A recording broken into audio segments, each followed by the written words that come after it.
Salutations, my Fallout lovers. It is Matty here today bringing you some ginormous Fallout news. Be sure to share this with every single Fallout lover you have ever met because they are going to love what they see. So basically, two trademarks have been submitted by Bethesda Softworks LLC. One for a Fallout Ultimate Collection and the other for a familiar name that we've heard in the past, Fallout Shadow of Boston.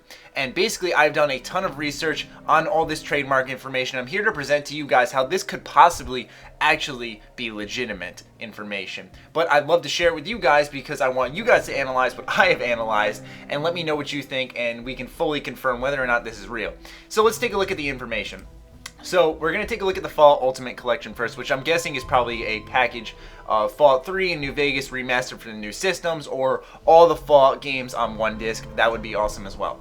Anyways, this was submitted on 10/25/2014, so just over the weekend, and so was the Fallout Shadow of Boston trademark, mind you. So both submitted on the same day. Anyways, the nature of these trademarks are individual trademarks. So here on screen, as you can see, an individual trademark is basically what 99% of trademarks are. They're just designed to protect your goods and services. Nothing out of the ordinary there. Now, the nice classes are something we're going to get back into in a second, as they play a very important role in what we're going to be looking at. Another very important thing is that both of these trademarks were submitted in a file language of primarily English, but also their second language was French. Now, why is French important? Well, if you remember in yesterday's video, we were recently teased by Bethesda's French Twitter. Some people thought that it wasn't a tease, but the fact that Bethesda is acknowledging the existence of Fallout 4 and telling us to wait and just be patient is a very exciting factor. So it is quite interesting that the second language that this was submitted under was French, as in they may know something, and that's why specifically the Bethesda French Twitter teased us. Who knows? Anyway, this application is still under examination, so it's not fully confirmed quite yet. So I feel like that's what kind of leaves it a little bit on the neutral standing for a lot of us. Anyways, I said the nice classes were quite important. So if you don't know what a nice class is, I looked it up for you guys. It'll be on screen right here. Basically, it serves to determine the scope of protection of trademarks. Basically, although the European community is not party to the NICE agreement, the OHIM has adapted the use of the NICE classification and makes it use mandatory for applicants of a community trademark.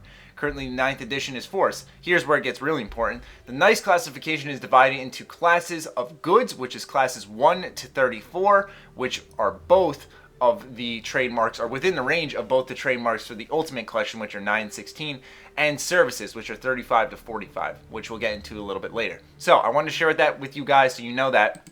And the two that they were submitted under, well, like I said, were 9 and 16. So 9 was under video game programs, computer software, video games on disc, computer software, DVDs, computer game discs, downloadable video game programs, video game programs. Now, when I clicked on V, when I was searching up on the class 9, I didn't find a single thing about video game programs in the slightest, or video games on disc. But still, when I did check for the computer software, it was in fact there. So that's always awesome. Also, for number 16, computer game instruction manuals, maps, and lithographic prints. Now that makes a lot of sense, as they are probably instruction manuals inside the case itself, so that's very exciting because not many games do that nowadays. But also, maps was something that stuck out to me because in Skyrim, for most of us, we got a map, which you actually see in the background of some of my videos hung up on my closet door. So maybe they're giving us a map in this Ultimate Collection, who knows, but it kind of adds up in a way. Scrolling down a little bit, this applies for both trademarks as well. So before we get on to the Fallout Shadow of Boston, let's look a little bit into the owner. This is all the information for Bethesda, and to me, it seems quite legitimate. And there's nothing else to go on. It says Bethesda LLC, which is huge because originally when we were teased with that one Bethesda programmer thing, those pictures, they forgot to put, like, I think they put LCC instead of LLC. So yeah, it's quite interesting that they actually remembered the LLC here. Anyways, a very key factor in this is the representative of Bethesda, which is Ann Ford. Ann Ford is a lawyer, and I looked her up, and this information on screen here that you're seeing, such as her address, her company that she works for, DLA Piper UK, this is all legitimate information, as you can see on screen here. When I googled Ann Ford lawyer, those two searches right there are the first things that come up. So she is in fact a real person, and she may likely be representing Bethesda. Now, I find it quite interesting that a company on the East Coast of the United States picked a representative located in Paris, but still, it is a bit plausible. Moving on to the trademark information for Fallout Shadow of Boston, it is roughly the same thing, such as an individual trademark, same date, same filing languages, still under examination, but as you can see, the nice classes are 9 and 41. So for 9, it stands for computer game disc, downloadable computer game programs, computer game programs downloaded via internet. So to me, that sounds a bit like a PC only title, which is a bit off to me. It's a lot different from what the 9 class for the Fallout Ultimate Collection was, which was video game programs on computer software, video games on disc, as in it's both console and PC. So that really kind of struck me a little bit off. But 41 was a bit weird. Auditioning for TV game shows. I really don't know what to connect with that one, and I can't really think of anything that would relate to Fallout and TV game shows. So I'll leave that one to you guys. Anyways, as stated before, the owners and representatives of these trademarks remain the same, of the owner being Bethesda Softworks LLC and the representative being Ann Ford, which we both looked up and see are legitimate people.